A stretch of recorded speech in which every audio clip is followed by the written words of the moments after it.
Hey guys, Rhett here at a client's property that he has under contract. Kwaku, super happy for you, brother. Guys, Kwaku has this property under contract for $84,900, okay? Problem being, it needs about $30,000 in rehab. Ouch. Why? Because a slum flipper did this and they didn't take care of anything of substance. What I mean is, and you're gonna see that as we walk through, it looks pretty good if you look quickly. The deeper you look, the more you realize there are significant issues, okay? Now, as a 3-bedroom, this house will rent for about $1,100 to $1,200 a month, no problem. It's in a really good area. I love the neighborhood. But the problem is, only the cosmetics have been updated. The roof is basically collapsing inwards. There's no heating or cooling throughout the entire house. So right there, we're already spending a ton of money. There's no duct work. There's nothing underneath the house. So those are two huge pieces that we have to take care of right away. Now, when we go through the house, there's some small items that we're gonna have to fix, but that's just on top of the major items. So with that being said, we're gonna have to go back to the sellers at a significantly lower price than they want to sell this thing. But that's what happens when you buy property from a slum flipper who doesn't take care of the main deferred maintenance or the main capital expenditures of the unit once you purchase it. So come on in, we'll talk a little bit about it. So guys, one thing that stinks is there's really no good way for me to show you what the roof looks like on this house. And there's just no HVAC, it's gone. It's just ripped out, there's a hole in the side of the house and all the ductwork is gone with it. So somebody did this house and they did some things right. They put new windows in, okay? The new windows are all covered in plastic, all right? So they're nice, they look brand new, and they are. All new LVP for the whole house. How is it laid? Not very good. Not very good at all. There's some pretty sizable gaps in it here, and you can see, oh, hear that? That's my foot rubbing over it where there is a gap, all right? So we have our living room, we have our dining room area right here. Off of the dining room, we're going to come into bedroom number 1. Now, as you enter bedroom number 1, you realize that whoever was doing this ran out of this kind of flooring and changed it. And there's a huge lip here. Okay, rigid lip, we're gonna have to really get that in there good. But this is a different kind of LVP here. And then this is a different kind of flooring, guys. So in this one room, there are 3 different kinds of LVP. That's how you know we're dealing with a slum flipper, all right? We also have this house that has been, quote unquote, thoroughly updated, but look at this piece of crap, okay? Doesn't make any sense. So, I mean, could we leave this floor? Yeah, we could. It's not great. It's not great, but it's already down. I mean, the only other thing I would do is, I wouldn't want to rip this whole thing up and put more LVP down. It's going to cost too much money. I would just say, we'll pull it up and carpet it. But that's not even included in the $30,000 that this house needs. So, moving on from this room, so that's a problem, right? Moving on from this room, guys, we have our bathroom, okay? So, in our bathroom, wow, this is just classic. The actual LVP is popping, so it's not even in right, guys. It's not in good. It's popping down and up. It's not in securely. They're not snapped in the right way. We have an older style vanity top with a newer vanity bottom. We have a new toilet, a new tub with all tile, new drywall on this wall right here, and a new door. But the floor's a mess. And then, I mean, everywhere the floor's catching my feet. We come into this bedroom, okay? This is bedroom number 2. Look at the floor. Who does this? Not only that, but they ran out of a piece over here. So that's another kind of flooring. So guys, that's 3 types of LVP in one room again. So you see the trend. What else do you guys notice about this room? What do you guys notice about this bedroom?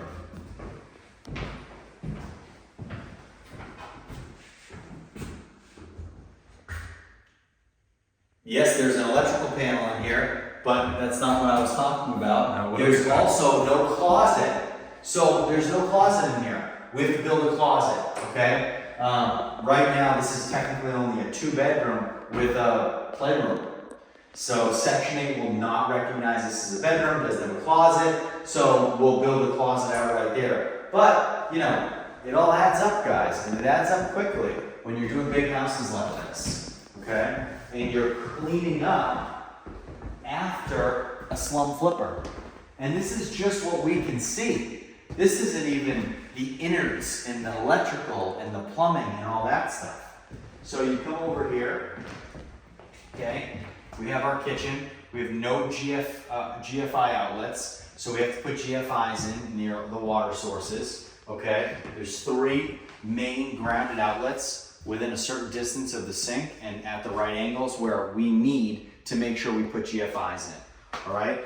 This wall's hacked, but we have a nice new backsplash. But it doesn't matter because this stuff is just done so crappy, okay?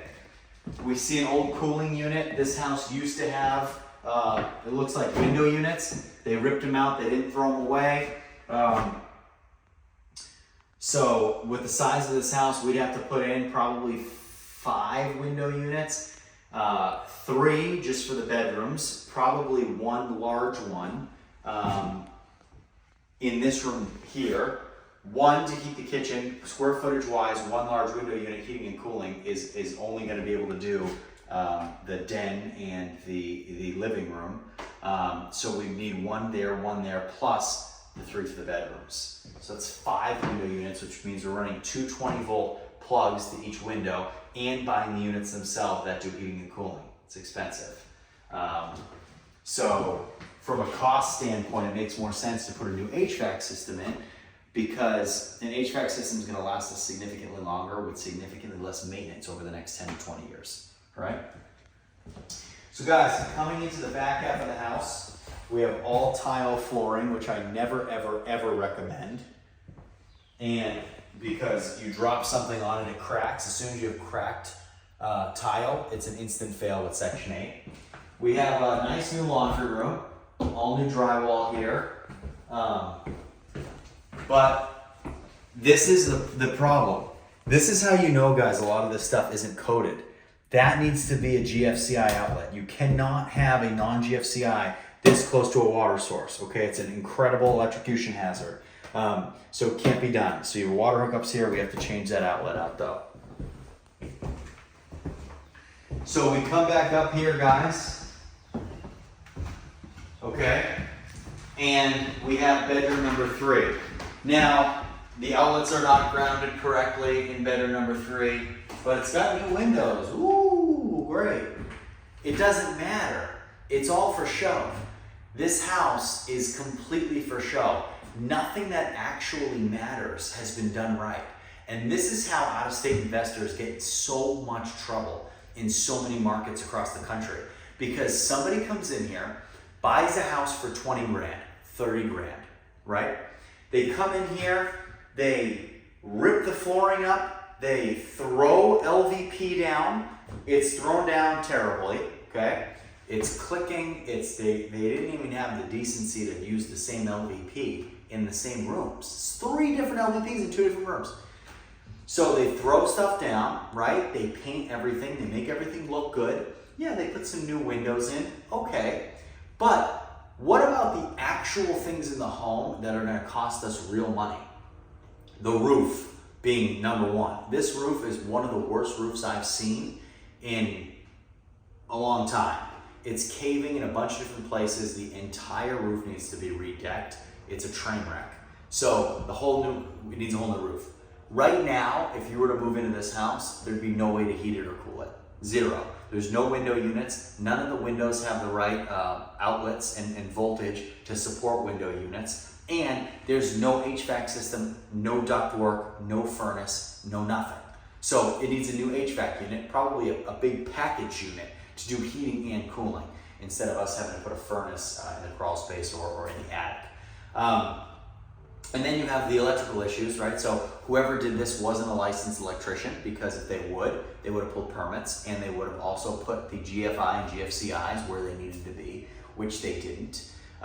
So it looks great, and if you were to buy this as an out-of-state investor and you were to spend $84,900 on it, and then you are all excited, you don't see it, but you know the pictures are good, and you give it to your management company, you got a tenant lined up, and then your Section 8 inspector comes out and goes, it's got no heating or cooling. And then you spend somewhere between $10,000 and $12,000 to put a exterior big package unit and duct the whole house and do thermostats and do everything, you're gonna be devastated. And then when your tenant moves in, and 8 months later, as soon as the winter comes and it starts snowing, or even before that, in the fall and late summer, when the rain starts coming, and you have water start coming in your ceiling, and it's hard telling how many water spots have been on the ceiling that have just been painted over. There could be active leaks in here right now that we don't know about because the paint is so fresh. So you have to take care of those things up front. Otherwise, you're going to be spending money over and over and over and over again. You're never going to be profitable. And that's why it's so important, guys, to have people on the ground who know what to look for, who understand what to look for and how you can be profitable. By taking care of deferred maintenance up front, by taking care of these things that residually cost us money and maintenance costs over and over and over again. No tenant either wants to live in a house where they're calling management companies every week or every month because there are problems. They're gonna move out. So we have to make sure that when they move in, there's nothing going wrong. These units are strong. We take care of a lot of the things that could be issues up front, so we don't even have to deal with them. If you guys are looking for that, if you're looking to inherit the best team for Section 8 properties and for Section 8 investing out of state, send me an email in the description below and we'll get you started. We'll see you.